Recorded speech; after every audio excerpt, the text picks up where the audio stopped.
Hello, hello, Dr. Frankie here, and it's Thursday, and I'm here with you all to cover another important topic. But before we jump into today's material, I would like to encourage you to subscribe to my channel. So, thanks to many of you who have already done so. I've got something like 13,300 and something subscribers on YouTube. So, thank you, thank you, thank you. But those of you that are new to my channel, and are liking what you're hearing and you're learning and you're benefiting from it, or you think that you have friends that also can benefit from it, please like, subscribe, share, comment, all the good stuff. It helps to actually encourage me weekly to show up for you all, even though I absolutely would be here regardless. But it gives me good feedback that people are benefiting from what I'm putting out there. And if there's anything that I haven't covered that you feel would be helpful, I'm happy to expand on topics that I've already covered, or even to talk about other topics that I haven't. So I'm one person and I only can think of so many things on my own. But I certainly have been working in the field of clinical psychology for over 2 decades. I work with couples, individuals, heterosexual, queer, of the LGBTQIA plus community. I'm a matchmaker, I'm a board certified sex therapist, and all that good stuff. So not afraid to talk about anything. I'm certainly not afraid to research things. So please bring it, bring it, bring it, bring it. Okay, so let's jump into today's material. Today I'm going to talk about how to navigate dating someone with a very different relationship to money. Man, money can be one of the biggest stressors in relationships. So when we imagine the difficulties we have to overcome in relationships, we often focus on the emotional hotspots, which include commitment, cheating, emotional availability, the whole 9 yards, right? And while these issues do often come into play, there's another major source of conflict in relationships that you may not see coming: money and finances.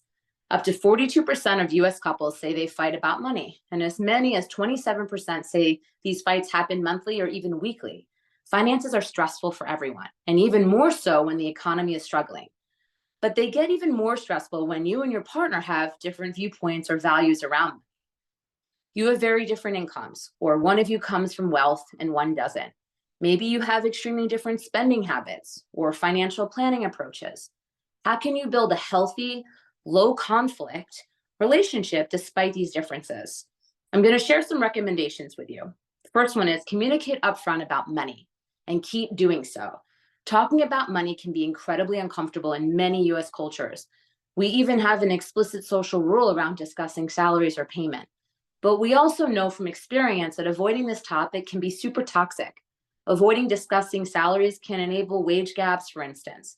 The first step in a healthy relationship with money for you and your partner is to be able to talk about it openly. Some of the topics it might be useful to discuss include: how much do you each make? How much have you historically made? What was your family's relationship to money growing up? Did your parents feel comfortable with money, and did they have a solid financial education? Or were they often winging it?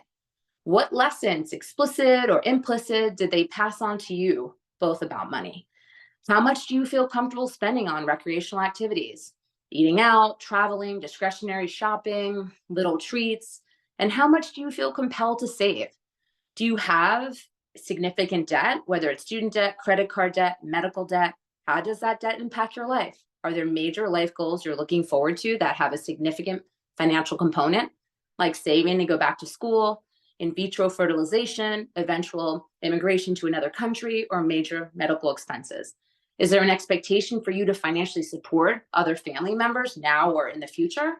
This can feel overwhelming, and certainly you don't need to run through all of these questions rapid fire on a first date. However, on the other end of the spectrum, it's all too easy to find yourself head over heels for someone. Decide your boundaries around money. One of the hardest lessons to learn about relationships in general is that you can't control what the other person does, only what you can do. It may drive you crazy that your partner seems to want to order out for every single meal or buy clothes and jewelry as soon as they get their paycheck each week. These things are certainly worth talking about if they point to a larger issue in the relationship. But the goal should never be to convince them to change their behavior or understand that your way is right. Instead of trying to get them to change, think about what boundaries you want to hold. Do you need to set a budget for eating out each month? And if they want to put out past your allowed spending, they have to go by themselves or with friends? Are you excited to go on vacations, but only want to do so in cities where you have friends you can stay with? Similarly, if you make more money than your partner and feel an obligation to pay when you two go out for meals or make plans, consider setting a monthly budget for discretionary spending you're willing to do for both of you, and practice getting comfortable saying no when you hit it. It's especially important to set these boundaries for shared financial decisions like joint investments, travel, major expenses, things like that. Maybe your partner is dead set on a brand new apartment complex with all the latest amenities, and you're worried it will cost your entire paycheck to live there. Having previously set a boundary and communicating clearly about it, that you're only willing to pay 25% of your monthly pay for rent, helps manage expectations about your role in the renting process right from the outset. It doesn't mean you and your partner can't still live in their dream apartment as long as they're willing to pay the difference. This is also why having talked openly about money is key. It helps you both address head on whether an arrangement like this would cause resentment or guilt. Consider what financial decisions you want or need to make together and which you don't. There are a lot of assumptions we're encouraged to make culturally about what a long term relationship should look like. One of them is that if the relationship is healthy and both partners are serious about it, then every possible commitment is made and everything is shared. You've moved in together, you sleep in the same bed, have all the same friends, spend all the holidays and vacations together, and so on. Of course, we know that in the modern era, this doesn't have to be the case. Couples can live separately or use separate bedrooms, take vacations separately, or even date other people in ethical non-monogamy situations. This goes for finances too. There's no rule that says you have to have a joint bank account or merge all your assets. In fact, especially for women dating men, it's often beneficial not to. The best resource for people facing intimate partner violence or abuse is having their own source of funds that their partner can't access or control. Even in the healthiest of relationships, though, there are advantages to keeping your finances relatively separate or having a joint bank account for bills and shared expenses, but maintaining separate ones as well.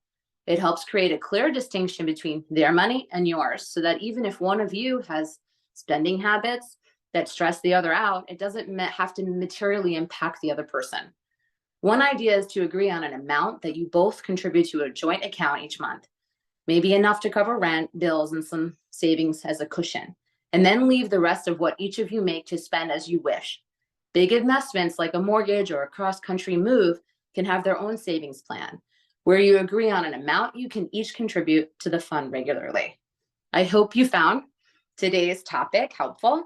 If you have any thoughts, suggestions, you don't agree with something I've shared, I would love, love, love to hear what you have to say about it.